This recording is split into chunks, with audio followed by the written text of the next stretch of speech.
สวัสดีค่ะยินดีต้อนรับเข้าสู่ช่อง Lover the Series นะคะวันนี้แอดรวบรวม6นักแสดงนำจากซีรีส์เรื่องลิขิตรัก2นักครามาให้ได้รับชมกันซึ่งเรื่องนี้นะคะก็เป็นซีรีส์แนวย้อนยุคทะลุมิติที่มาแรงอันดับหนึ่งของ VTV กันเลยทีเดียวเป็นซีรีส์จำนวนทั้งหมด40ตอนมีทั้งซับไทยแล้วก็ภาคไทยให้ได้รับชมกันแล้วนะคะสำหรับ6นักแสดงนำที่นำมาฝากกันในวันนี้จะมีใครกันบ้างนั้นถ้าพร้อมแล้วไปรับชมกันเล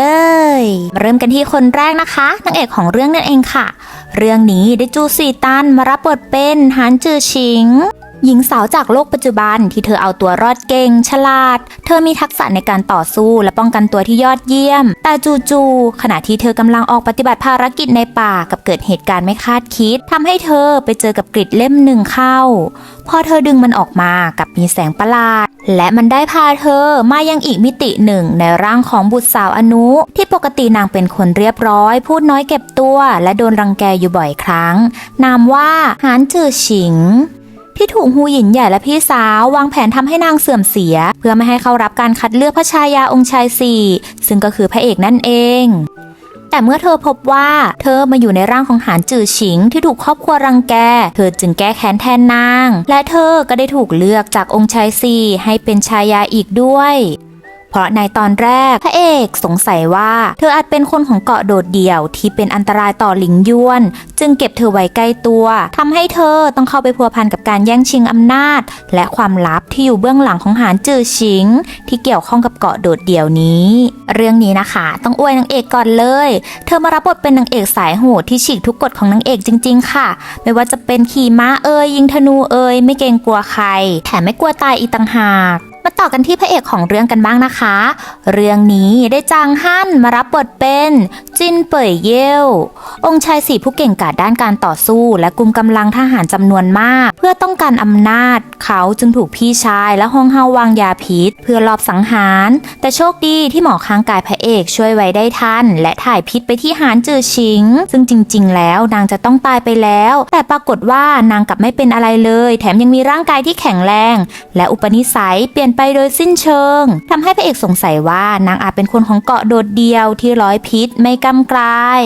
จึงเลือกนางเป็นชายาเพื่อเก็บนางไว้ข้างกายและตรวจสอบนางในตอนแรกแต่พอพระเอกได้รู้ตัวตนที่แท้จริงของนางเอกก็ค่อยๆชอบเธอมากขึ้นเรื่อยๆเขาจึงช่วยเธอรวบรวมคัมภีร์พินรวมถึงหาความจริงเรื่องคนของเกาะโดดเดี่ยวจนพบความจริงว่าจริงๆแล้วคนของเกาะโดดเดี่ยวไม่ได้เป็นภัยต่อหลิงยวนเป็นเพียงการกุเรื่องของกษัตริย์หนานเจ้าที่ต้องการนำพวกเขามาทำเป็นหุ่นเชิดมนุษย์เพื่อต้องการอำนาจปกครองหลิงยวนก็เท่านั้นมาต่อกันที่พระรองสุดหล่อกันบ้างนะคะใครโดนหนุ่มคนนี้ตกบ้างเรื่องนี้ได้เหยาฉือมารับบทเป็นเซียนหยวนหลีเกอร์รัชทายาทตงหลิงผู้หล่อเหลาวางแผนเก่งเงียบขรึมที่มาในลุคผมขาวกล้าวใจมากแต่เขากลับมีชีวิตอยู่ได้เพียง30ปีเท่านั้นอีกทั้งยังถูกแม่ของตัวเองใช้เพื่อปูทางให้น้องสาวขึ้นสู่ตำแหน่งเขามีทักษะการเล่นพิณที่เก่งมากรวมถึงใช้พิณสังหารในการควบคุมทหารได้อีกด้วยเขาปิดบังตัวตนโดยใช้ฐานะนักเล่นพิณอันดับ1ในใต้ล่าออกเดินทางไปยังแคว้นต่างๆเพื่อเก็บข้อมูลทางการทหารจนได้พบกับนางเอกและได้รู้ว่านางเอกเป็นลูกของอาจารย์เขาจึงได้ถ่ายทอดวิชาพิณและมอบพิณไร้รอยให้กับนางเอกรวมถึงคอยปกป้องและช่วยเหลือนางเอกเสมอเรียกได้ว่ารักนางเอกไม่น้อยกว่าพระเอกเลยทีเดียวมาต่อกันที่คู่ปรับอันดับ1ของนางเอกกันบ้างค่ะเรื่องนี้ได้ไฮหลิงมารับบทเป็นฉู่เฟยเยี่ยนองค์หญิงใหญ่แห่งชีหลิงผู้หญิงพยองและเอาแต่ใจเธอชอบพระเอกมาโดยตลอดและเป็นคนที่ฮ่องเต้ต้องการให้พระเอกแต่งงานเพื่อเชื่อมสัมพันธไมตรีของแคว้นแต่ทว่าพระเอกกับแต่งงานกับนางเอกก่อนแต่ด้วยความหยิ่งพยองของเธอก็ไม่ยอมแพ้ง่ายๆเธอท้านางเอกขี่ม้ายิงธนูโดยบอกว่าถ้าหากนางเอกแพ้ต้องยอมเป็นอนุรู้จักนางเอกน้อยไปซะแล้วนางเอกเอาชนะเธอทำให้เธอแพ้อย่างราบคาบและทำให้เธอเสียหน้าจึงทำให้เธอแค้นฝังหุ่นกับนางเอกที่เธอไม่ได้พระเอกไปทำให้เธอวางแผนทุกอย่างเพื่อฆ่านางเอกไม่ว่าจะเป็นร่วมมือกับราชครูแห่งหนานเจ้าหรือหลอกใช้เซียนหยวนเจ้าซีทำให้นางเอกเกือบเสียชีวิตเพราะเธอหลายครั้งแต่ดีที่นางเอกถูกช่วยไว้ทันเป็นผู้หญิงที่ร้ายกาจมากสำหรับนักแสดงคนต่อมานะคะ เหรินซื่อฮาวเรื่องนี้มารับบทเป็นไปหลีเว่ยเซิงเขาเป็นหมอรักษาศาสตร์ที่เชี่ยวชาญด้านพิษที่ถูกอาจารย์เก็บมาเลี้ยงตั้งแต่เด็กแต่เพราะอยากได้เงินเขาจึงปลอมตัวเป็นยาจกออกเดินทางจากแคว้นหนานเจ้าเพื่อจับคนของเกาะโดดเดี่ยวไปแลกกับเงินรางวัลจึงทำให้เขาและศิษย์น้องของเขาคอยตามนางเอกในตอนแรกแต่ต่อมาเขาก็ได้รู้ว่าตัวตนที่แท้จริงของเขานั้นคือบุตรชายของหัวหน้าเผ่ามัจฉาทองที่มีพลังที่แข็งแกร่ง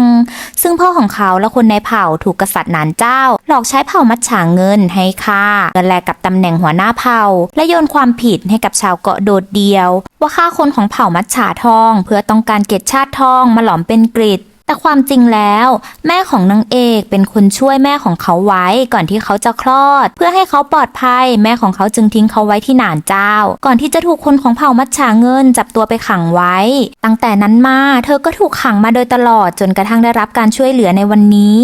ทำให้นางเอกได้รู้ว่าจริงๆแล้วคนของเกาะโดดเดี่ยวเป็นผู้บริสุทธิ์และไม่ได้ผิดต่อเผ่ามัจฉาทองต่อมาพวกเขาจึงร่วมมือกันเพื่อค้นหาความจริงมาต่อกันที่นักแสดงนำคนสุดท้ายค่ะเผิงหย่าฉีเรื่องนี้มารับบทเป็นเซียนหยวนเจ้าซี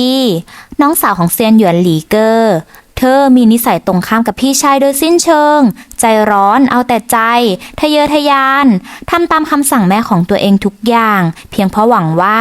ตัวเองจะได้รับตำแหน่งกษัตริย์แห่งตงหลิงต่อจากแม่ของเธอนั่นเองแต่เธอกลับไม่มีอะไรที่จะสู้พี่ชายของเธอได้สักอย่างไม่ว่าอำนาจทางการทหาร